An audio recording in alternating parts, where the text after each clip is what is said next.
years go by, years and years and years go by, and Auntie Nora's passed on, and Uncle Jake's passed on, and within this, I meet Papa Gus through my other friend, Dennis, who I do workshops with. Check out the website! Hey, that's a good pitch. The website, LostSecretsTribe.com. www.LostSecretsTribe.com. Check it out. You might learn something. There are wild stuff, even more wild than what you're seeing now. Right? It's worth looking at. Especially if you're a starseed. Have you ever checked out Mary Rodwell? She did something in Awakening. That woman's right on. Check her out. So, where was I? Oh, yeah. I meet Papa Gus Williams. I'm hanging out with Papa Gus Williams. We're doing some workshops together. We did the Aboriginal Healing Conference in Vancouver together. I'm up in a hotel room. We're talking. And I say to him, I said, hey, Papa, Uncle Jake used to talk to me in my head. Papa turns and goes, yeah, he's not the only one who talked in your head. So what do you mean? I said, I talked in your head. I talk in your head now.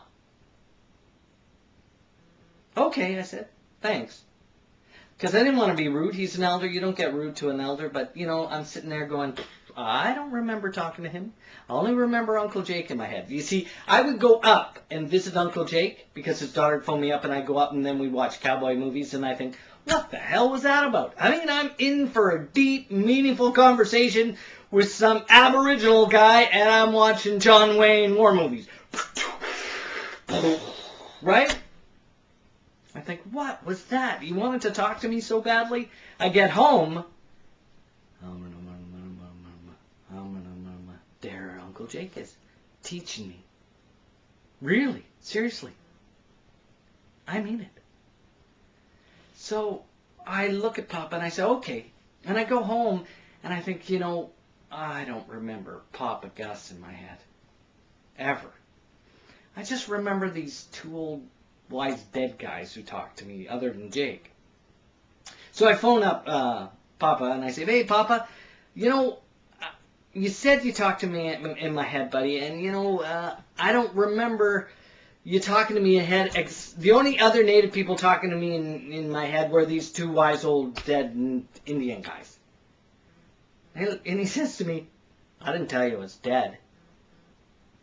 I said, I'm not accepting this at face value. He said, okay, who's the other guy? He said, it's Ed from Ontario.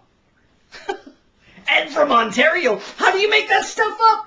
I looked at him and said, Ed from Ontario? He said, yeah, what part? He said, Barrie. I mean, I lived in a small town called Penetang. Barrie and Penetang are very, very close. Very interesting.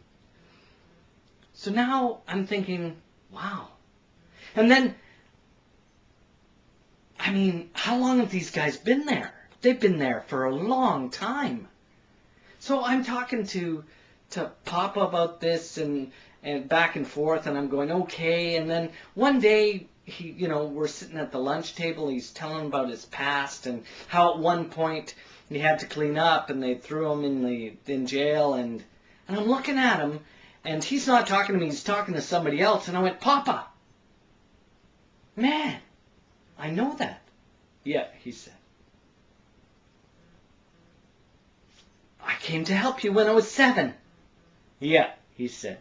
You did. I have known this man who's talked, Papa Gus, who's talked in my head since I was 7. And now I'm at the age of 42, 43, 44. So I've known, you know what I'm saying here? 7, what's that, 3? You work out the math, man. What's that, 25 years he's talked in my head? Longer? 3, 10, 35 years? Holy cow, man. Yeah, 35 years. 35 years he's talked in my head and helped me. 35 years. And I just met the guy.